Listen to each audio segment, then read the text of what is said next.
আমার নাম মিলে রাজা। আসসালামু আলাইকুম। ওয়ালাইকুম আসসালাম। আল্লাহর নামে শুরু করছি, যিনি পরম দয়ালু আর পরম করুণাময়।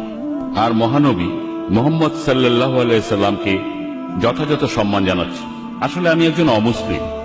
আমার ভাই সাইফুল্লাহ ও এখন স্টেজের উপরে, দেখতেই পাচ্ছেন আমার ভাই মুসলমান হয়ে গিয়েছে, আর এই জন্য বাবা মায়ের সাথে ওর বেশ সমস্যা হচ্ছে।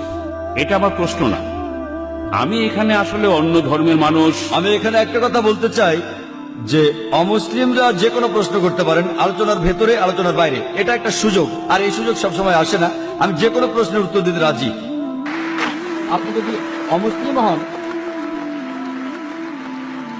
আমি সানন্দে আপনার প্রশ্নের উত্তর দেব, আলোচনার ভেতরে আলোচনার বাইরে, যে কোনো ধর্ম, যে কোনো প্রশ্ন।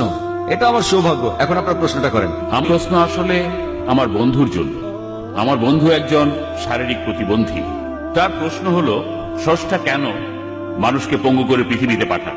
কোরআনের কোনো আয়াত বা নবী মোহাম্মদ সাল্লাল্লাহু আলাইহি ওয়াসাল্লামের কোনো হাদিসে কি বলা আছে কি কারণে স্রষ্টা মানুষকে প্রতিবন্ধী করে পৃথিবীতে পাঠান? আমার প্রশ্ন এটাই, আর আমার ধারণা এরপরে আমি আর কথা বলার সুযোগ পাবো না। তাই আমি ইসলামিক ইনফরমেশন সেন্টার এবং ডক্টর ফাতিমা মুসিফার আর ডক্টর জাকির নায়েককে ধন্যবাদ জানাচ্ছি আমাকে এই সুন্দর সুযোগ দেওয়ার জন্য। কেন, কি কারণে আল্লাহ কিছু মানুষকে পৃথিবীতে পাঠান পঙ্গুবাণী?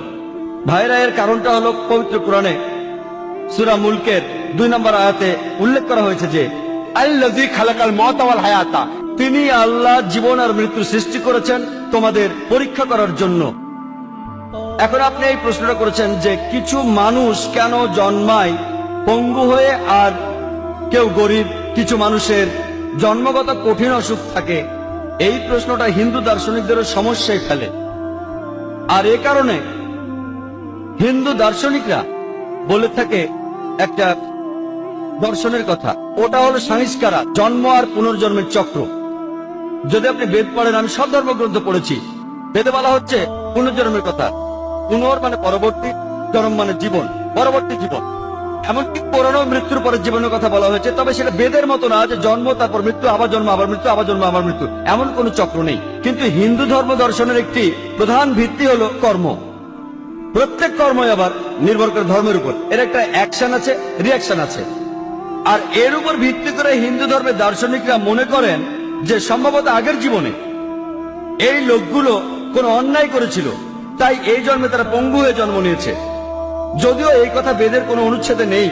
বেদ হচ্ছে হিন্দু ধর্মের সবচেয়ে পবিত্র গ্রন্থ, আর বেদে এই সম্পর্কে আপনি কিছুই পাবেন না।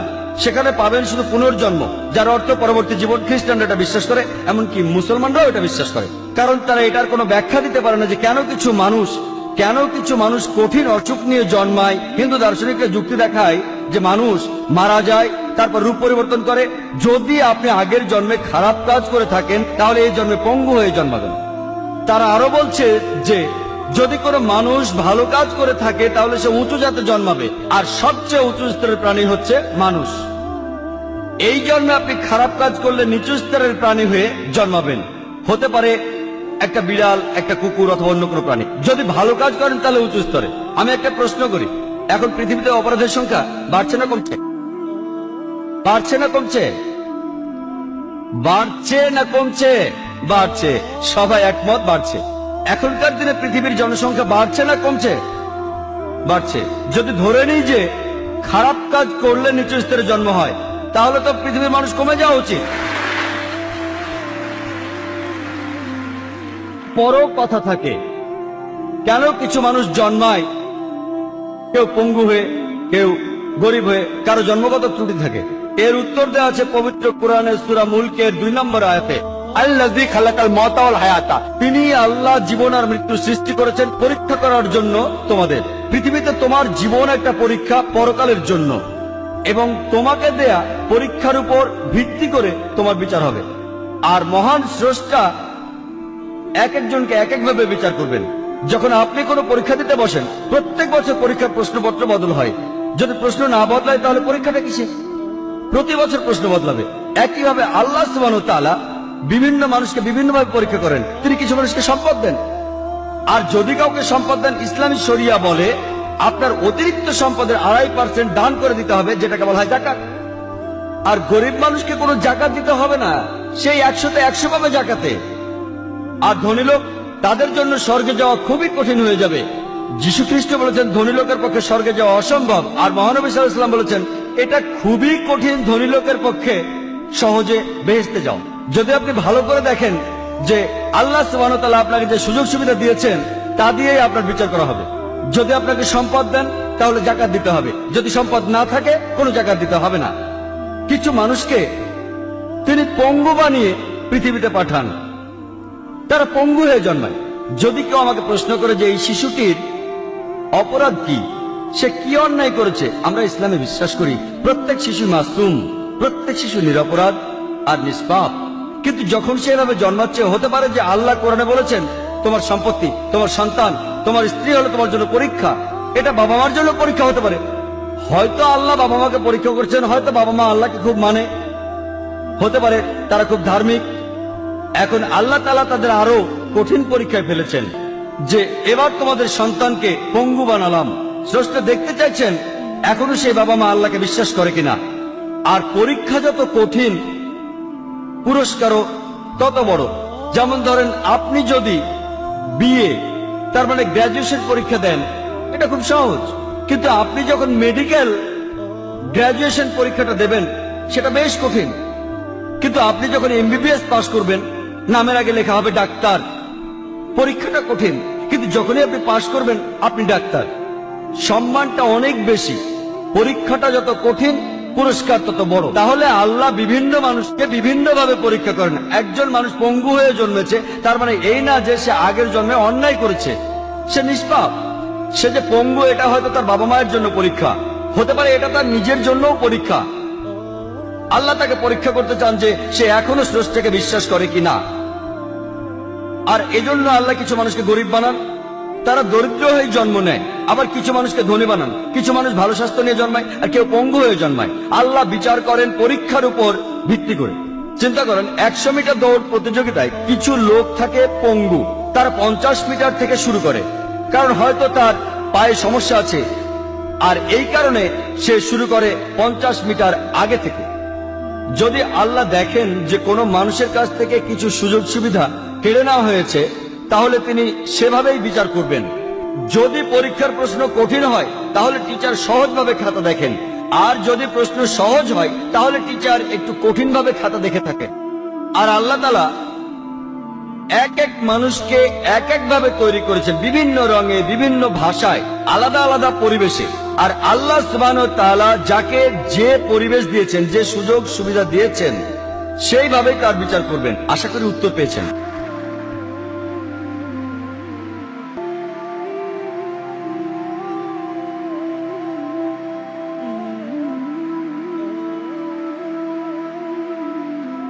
আমার নাম সাবা, আমি একজন স্টুডেন্ট। আমি আপনাকে একটা প্রশ্ন করব, জাকির ভাই।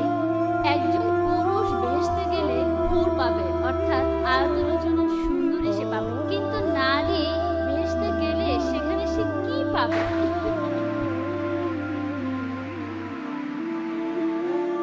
বোন, আপনি প্রশ্ন করলেন যে যখন কোনো পুরুষ জান্নাতে যাবে, সে সেখানে হুর পাবে, সুন্দরী মহিলাদের। এখানে নারীরা কি পাবে তারা যখন জান্নাতে যাবে? পবিত্র কোরআনে এই হুর শব্দটার উল্লেখ আছে সব মিলিয়ে মোট 4টি জায়গায়। পবিত্র কোরআনে সূরা দুখানের 54 নম্বর আয়াতে উল্লেখ করা হয়েছে। এরপরে সূরা তুরের 20 নম্বর আয়াতে উল্লেখ করা হয়েছে। এরপরে সূরা রহমানের 72 নম্বর আয়াতে উল্লেখ করা হয়েছে। আর সবশেষে সূরা ওয়াকিয়ার 22 নম্বর আয়াতে উল্লেখ করা হয়েছে। আর এখানে বেশিরভাগ অনুবাদে, বিশেষ করে উর্দু অনুবাদে, এই হুর শব্দটার অনুবাদ করা হয়েছে যে সুন্দরী মহিলা। যদি এই হুর শব্দটার অর্থ হয়ে থাকে সুন্দরী মহিলা, তাহলে মহিলারা জান্নাতে গিয়ে কি পাবে? সত্যি বলতে এই হুর শব্দটা হলো বহু বচন, এক বচনে হাওয়ার, যেটা পুরুষের জন্য প্রযোজ্য, আর হাওয়ার এটা নারীদের জন্য প্রযোজ্য। এখানে আসলে হাওয়ারের চারিত্রিক বৈশিষ্ট্য বোঝানো হচ্ছে। এর অর্থ বড়, সাদা, সুন্দর চোখ। এখানে বিশেষ করে সাদা চোখের কথা বলা হয়েছে। একই ধরনের আরেকটা শব্দ রয়েছে আজওয়াজুন মুতাহারাতুন। কোরআনের অনেক জায়গায় আছে। সূরা বাকারার 25 নম্বর আয়াতে উল্লেখ করা হয়েছে এবং সূরা নিসার 57 নম্বর আয়াতে উল্লেখ করা হয়েছে। এখানে বলা হয়েছে আজওয়াজুন মুতাহারাতুন, যার অর্থ সঙ্গী বা সাথী। মোহাম্মদ আসাদ এই হুর শব্দটার অনুবাদ করেছেন স্বামী বা স্ত্রী, আর আব্দুল্লাহ ইউসুফ আলী তিনি অনুবাদ করেছেন সঙ্গী। তাহলে হুর শব্দটার অর্থ সঙ্গী বা স্বামী বা স্ত্রী। এটার আসলে কোনো লিঙ্গ নেই। পুরুষরা জান্নাতে গেলে ভালো মহিলা পাবে যাদের চোখ বড় আর সুন্দর, আর মহিলারা পাবে ভালো পুরুষ যাদের চোখ বড় আর সুন্দর। আশা করি উত্তরটা পেয়েছেন।